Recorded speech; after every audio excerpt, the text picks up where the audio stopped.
एक सवाल है, जब परंपराएं बोझ लगने लगें तो क्या होता है? आज की कहानी कुछ ऐसी ही है। ये कहानी है काव्या की, एक नई नवेली बहू जिसने अपने ससुराल के नियमों को चुनौती देने का एक ऐसा रास्ता निकाला जिसने सबको सोचने पर मजबूर कर दिया। चलिए इस दिलचस्प कहानी में उतरते हैं।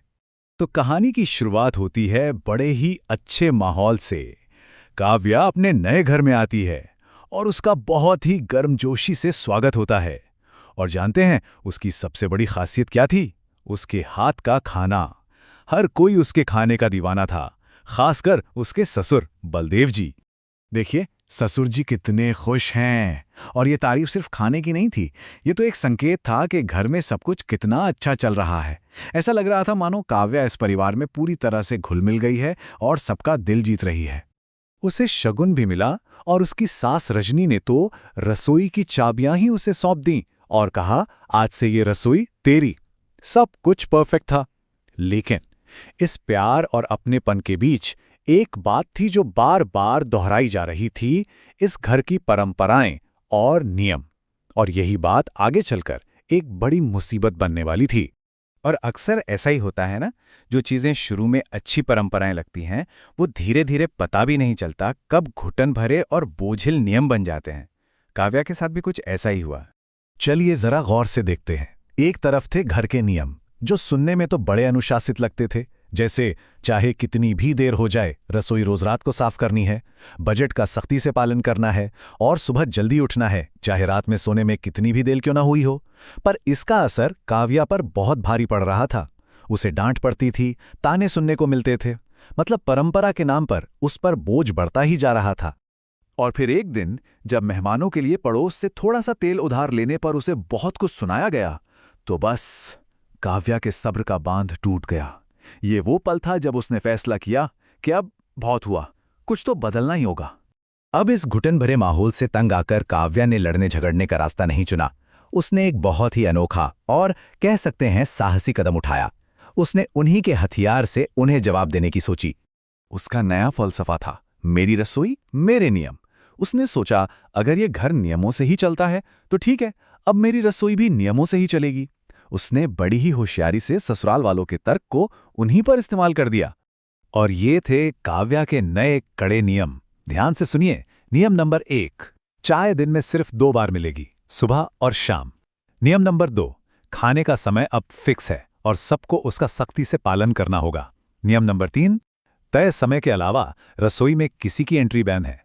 और हां, अगर पति विवान दोस्तों को घर लाते हैं तो उनका राशन भी उन्हें अलग से लाके देना होगा।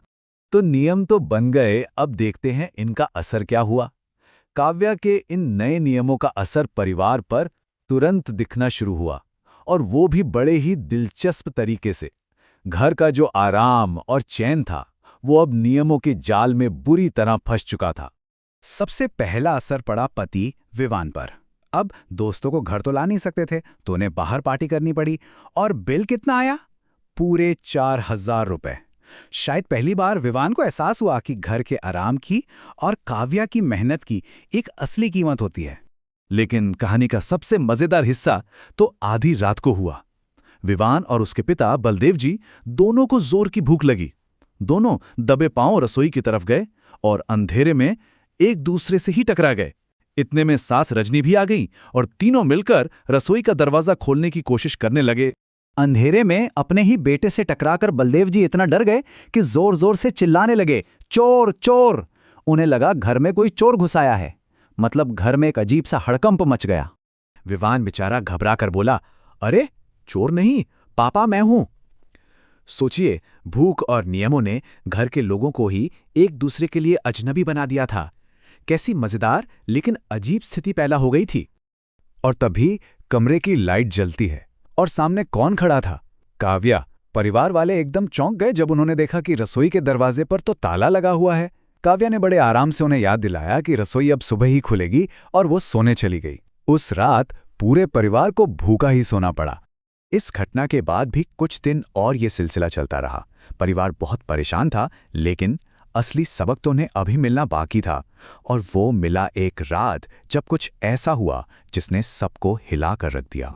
हुआ ये कि एक रात सास रजनी को कुछ चटपटा खाने का मन किया। वो खुद को रोक नहीं पाईं और चुपके से काव्या के कमरे में रसोई की चाबी चुराने चली गईं। लेकिन अंधेरे में वो सोफे से टकराईं और जोर से गिर पड़ीं। उनकी चीख सुनकर पूरा घर जाग गया। अपनी माँ को जमीन पर गिरा हुआ देखकर और उनकी हालत समझकर परिवार ने आखिरकार हार मान ली। उन्हें अपनी गलती का एहसास हुआ और बलदेव जी ने कहा, हम नियम के बिना तो रह सकते हैं, लेकिन रसोई के बिना नहीं। और बस उसी वक्त एक समझौता हुआ। परिवार ने वादा किया कि आज के बाद काव्या पर कोई भी नियम थोपा नहीं जाएगा, और जवाब में काव्या ने भी रसोई पर लगाए सारे नियम खत्म कर दिए। और जानते हैं इसके बाद क्या हुआ?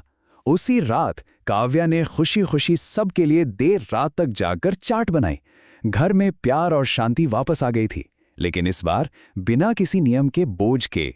तो आखिर में ये कहानी हम सबको एक बहुत ज़रूरी सवाल पर लाकर छोड़ देती है। क्या किसी भी घर में नियम परिवार के लोगों की खुशी और उनकी ज़रूरतों से ज़्यादा ज़रूरी हो सकते हैं? ये सोचने वाली बात है।